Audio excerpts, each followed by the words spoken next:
Now confirmed, Princess Leonor's and Prince Christian's wedding date has finally been revealed.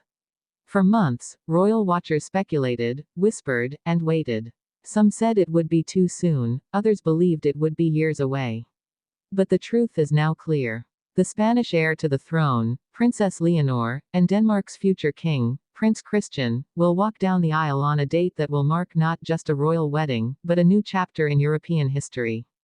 At first glance, we all expect royal weddings to be dazzling spectacles, carefully choreographed displays of pomp and tradition. But here's the twist: behind the glittering crowns and flowing gowns lies a story of young love, quiet defiance, and a timeline that has shaken even seasoned royal experts. Because what many assumed would be a long engagement has turned into a confirmed countdown to one of the most talked about weddings of our generation. And yet, here is the contradiction. While the date is set, the emotions swirling around it are far from settled.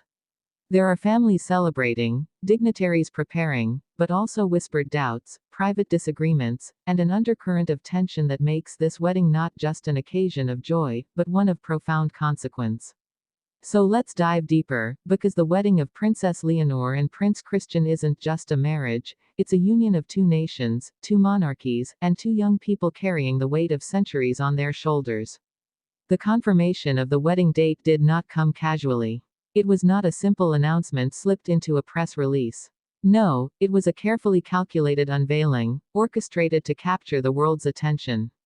When the Spanish royal house and the Danish royal court both issued aligned statements, they ensured that every camera, every journalist, and every royal enthusiast turned their gaze toward Madrid and Copenhagen at once. The chosen date is symbolic. Not only does it fall during a season that both families hold dear, but it aligns with key anniversaries in European royal history. Insiders whisper that King Felipe himself pushed for this timing, believing it strikes a balance between honoring tradition and allowing his daughter to step into her future without unnecessary delays. Meanwhile, Queen Margrethe of Denmark, though retired, was said to have been quietly consulted. Her blessing, though understated, carries the weight of her decades on the throne. But why now? Why this year, this season, this very moment in time? That is the first curiosity loop that begs to be untangled. For one, Leonor has just completed a monumental chapter in her life, her military training in Zaragoza, which not only toughened her resolve but also proved to her people that she is capable of leading Spain into a new era. Christian, on the other hand, has been steadily stepping into his role, representing Denmark at more public events, shouldering responsibilities once reserved for his mother and father. Together, they embody the fresh wave of monarchy, a youthful but serious commitment to duty. And yet, here lies another tension. While their romance has captivated millions, there are whispers behind palace walls of whether this union is more than just love. Is it political, strategic, or truly the destiny of two hearts that found each other in a crowded room of power? The timing of the wedding date adds fuel to this speculation. Some believe the choice was meant to stabilize European monarchies at a moment when public faith is wavering. Others insist it was simply the couple's wish, an authentic decision free from the shadow of politics. Let us not forget the emotional weight carried by both families. For King Felipe and Queen Letizia, this is not only the marriage of their eldest daughter, it is the moment Spain's future queen begins to forge her own dynasty. For Crown Prince Frederick and Crown Princess Mary, it is the realization that their son, too, is stepping out of the shadow of their reign, beginning a chapter that will define Denmark for decades to come. The date confirmed is not just a point on the calendar, it is a milestone that changes the trajectory of both royal houses. And here we uncover another curiosity. If the date is set, who will stand beside them? Guest lists are already being whispered about.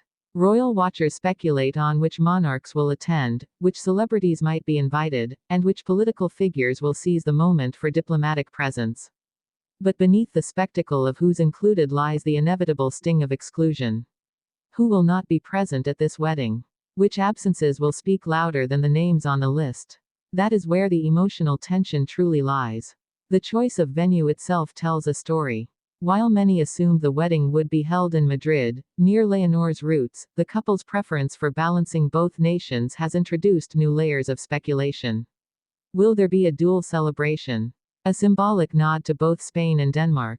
Or will one capital hold the center stage? The final decision, while not fully disclosed, will reveal much about how the couple intends to navigate their intertwined responsibilities.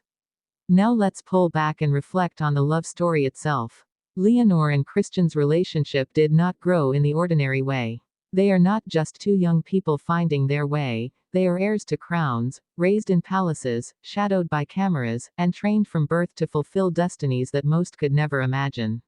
Every glance, every public interaction, every small gesture has been analyzed, dissected, and speculated upon.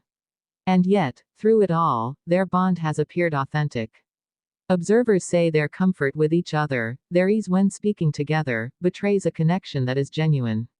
Still, questions linger. How do two future monarchs balance personal love with public duty? How much of their story is theirs, and how much belongs to the nations they will one day rule? The wedding date, once just a rumor, now confirmed, forces both Leonor and Christian to answer those questions not with words, but with vows. And so we circle back to the announcement itself. Why did the royals choose to reveal it in the way they did? It was not just about telling the world when a wedding would occur. It was about cementing a narrative. They wanted the world to see this as a union of love, but also of destiny. They wanted Spain and Denmark to feel pride, to embrace the story not as a fairy tale, but as a living chapter of their national identity. As the date approaches, preparations intensify. Designers sketch gowns in secret. Florists map arrangements. Cathedrals polish marble floors. Guards rehearse processions. Behind the glamour, palace staff work tirelessly, knowing that the eyes of millions will judge every detail. And in private, Leonor and Christian prepare themselves, not just for the wedding day, but for the marriage that follows.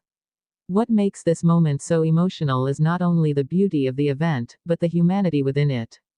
Yes, Leonor is a future queen, Christian a future king. But they are also a young woman and a young man, about to take a step that countless couples take every day.